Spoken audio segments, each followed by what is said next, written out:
Educational philanthropy transforms lives by investing in the future of learning. It's more than financial aid. It's a commitment to equalizing educational opportunities, particularly in underprivileged areas. This strategic generosity supports a wide range of initiatives, from scholarships offering financial assistance to projects enhancing educational infrastructure and resources. Donors fueling the sector are motivated by the desire to see real-world change. They invest in education to ensure future generations have access to the resources they need to succeed. Their contributions may improve learning environments, drive research, and make education accessible to those in need. Amidst global challenges like the COVID-19 pandemic, philanthropy in education has been instrumental in tackling key issues like transitioning to online learning and supporting students' fundamental needs.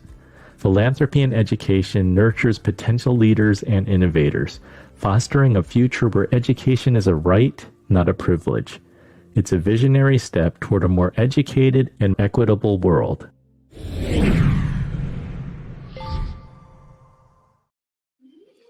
Tony, can you share a story where educational philanthropy significantly impacted an individual's or community's trajectory? Yes, I mean, first, I would say that education is the soil from where our future leaders emerge, where future problem solvers emerge, where future politicians and future entrepreneurs emerge. Now, I would like to share the story of my parents. And my parents were simple restaurateurs, and I come from a very, very humble family.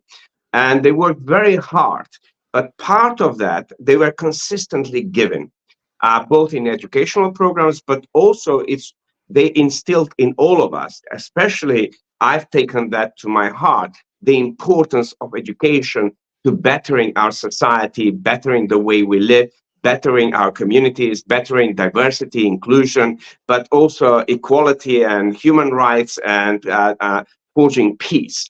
So they really invested quite a lot of their money into educational projects in our community.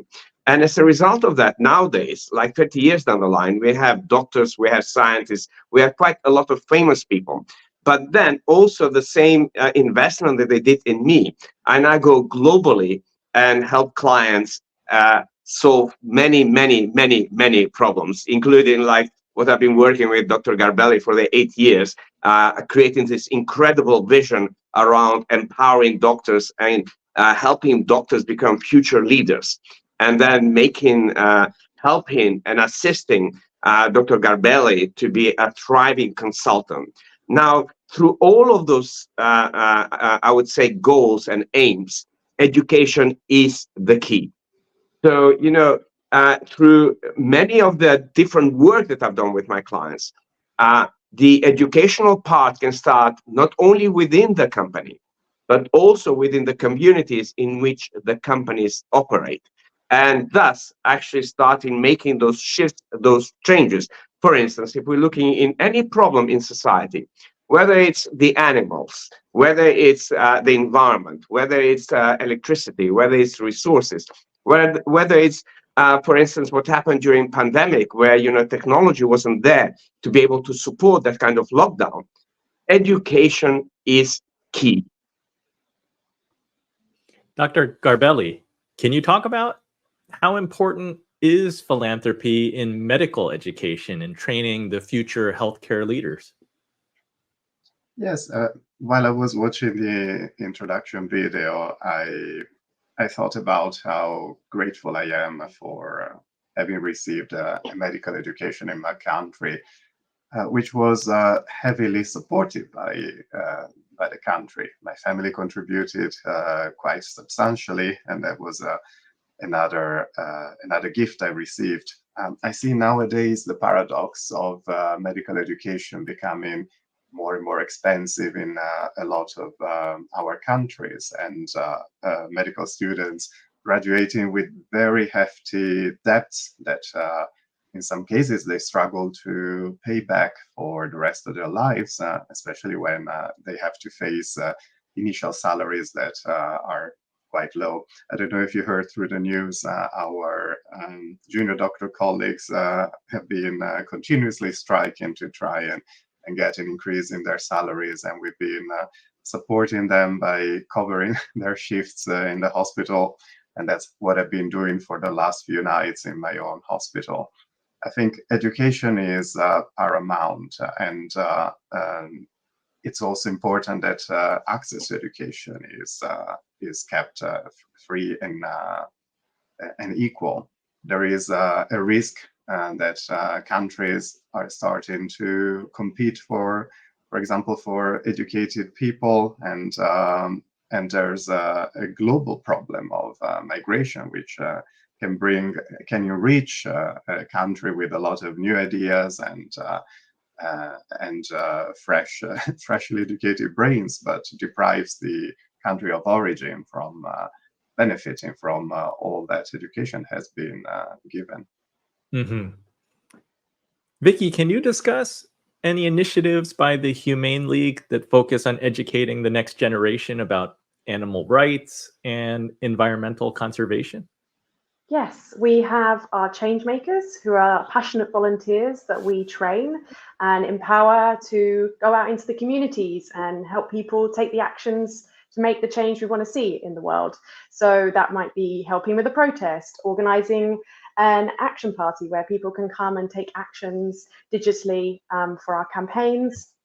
They can also get involved in doing talks in local communities to help young people understand about factory farming, understand the impact it has on them, on the food system, on animals, on the environment.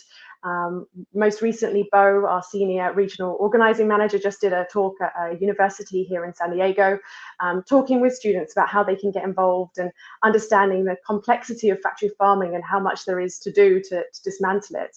And it's so important that our, the youth of today can understand what we need to do and what's needed in the world to make change for animals and for people as well. That's fantastic. Wendy, at Impact 100 is like contributing to educational philanthropy. Does that come from the chapter level, or are there things at the organizational level that you're doing to support initiatives that invest in tomorrow's leaders?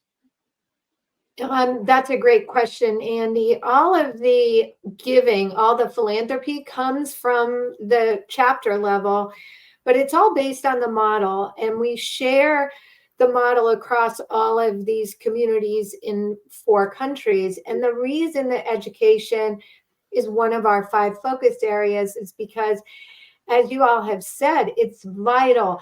Yes, it's vital for young people, but it's also vital for displaced people, for people whose career might have gone away because of industry changes. We're speaking today on the 28th of February in 2024, and just a few days ago, a woman whose husband had amassed quite a fortune based on investing with Warren Buffett.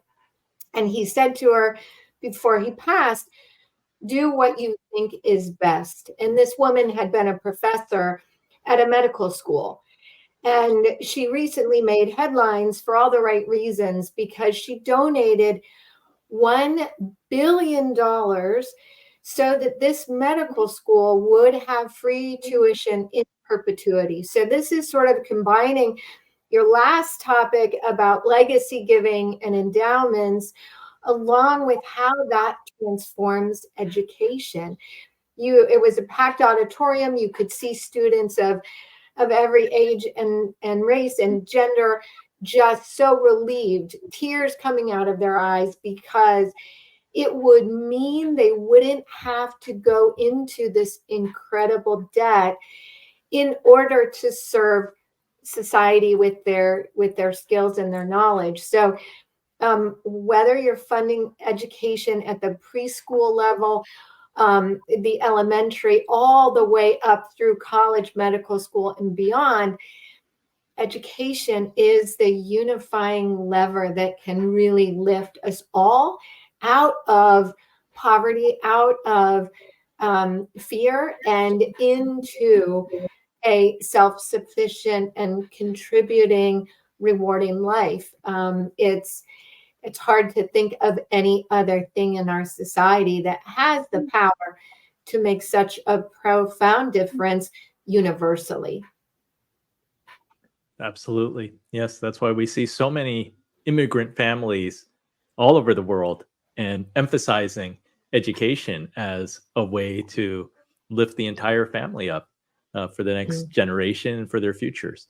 Let's I would like move to add to that, Andy. Yeah, go I ahead, think Tony. it's if we globally promote the immense value of educational philanthropy, we can uplift and enlighten the entire societies. And with that, I would say humanity, because what's happening at the moment globally, I think we've lost the plot of it, not just only on a political level, but also with the kind of problems we as humanity are facing, but also the kind of problems we're going to be leaving behind for future generations to solve. And if we're not careful right now, we are heading almost like in a World War III. And that's why I truly believe in education. I believe in unleashing that value of the educational philanthropy at every level of the society. It is beautiful and impactful. Let's move to segment 4.